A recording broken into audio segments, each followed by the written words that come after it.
souvent à la radio, à la télévision. Heureusement que parfois, quelques personnes sont passées sur les antennes pour apporter la contradiction à la désinformation.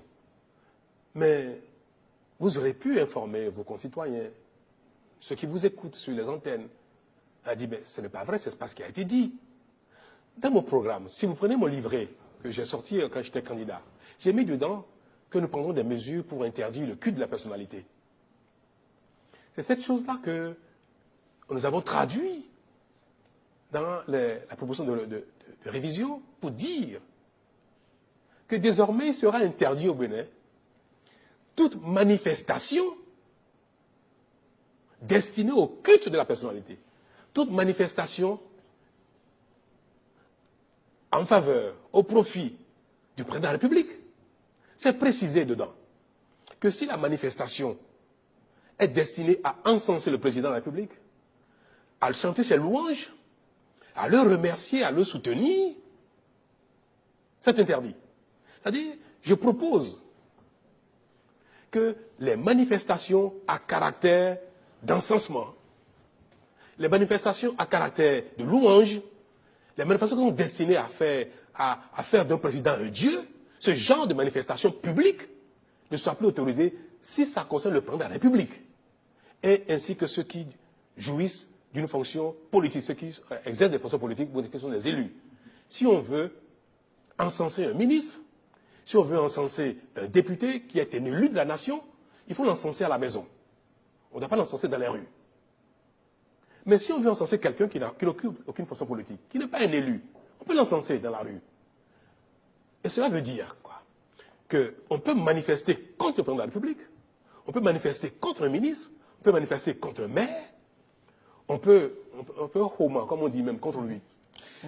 Monsieur le Président, mais on ne peut pas manifester pour chanter ses louanges. Donc nous avons refusé les manifestations à caractère d'encensement qui font le culte de la personnalité. On a précisé cela, ça a été précisé, qui ont trait à chanter les louanges, à encenser, à remercier. Ça a été précisé. Et les marches de soutien aussi. Les marches de soutien, bien sûr. Les marches de soutien ne sont pas une marche de contestation. Vous pouvez contester, vous pouvez contester ce que fait un président. Mais est-ce qu'il est utile de marcher pour le soutenir? Alors c'est peut-être la difficulté à avoir une conversation. Ce fait une filière aujourd'hui, vous avez compris tout ça. Ce fait une filière. Est-ce que c'est une bonne filière? Les gens sont délestés par rapport à ça. Disposition anti votre prédécesseur. Non, le prédécesseur, il n'est plus président. C'est lui qui l'a instauré, peut-être, il n'a pas instauré, il en a abusé un petit peu. Ça l'accommodait. Ça l'accommodait. Mais est-ce que c'était bien? Est-ce que c'était bien que le président de la République, on n'est pas en campagne? La photo du président est dans tout le pays. Partout. Quand vous savez, c'est destiné à conditionner les concitoyens. C'est pas anodin. C'est une technique de conditionnement. Ne pensez pas que c'est anodin. Parce qu'à force de le faire, on finit par croire que la personne est un dieu. Et la personne est infaillible, que la personne s'impose à vous malgré vous. Et après, ça vous amène à la résignation. C'est une technique de conditionnement. Je dis, moi je n'en veux pas, et ce n'est pas bon non plus pour ceux qui viendront demain. Il faut empêcher tout ce qui a trait à faire d'un président un dieu. Mais par contre, un président, on peut manifester contre lui, ça c'est autorisé.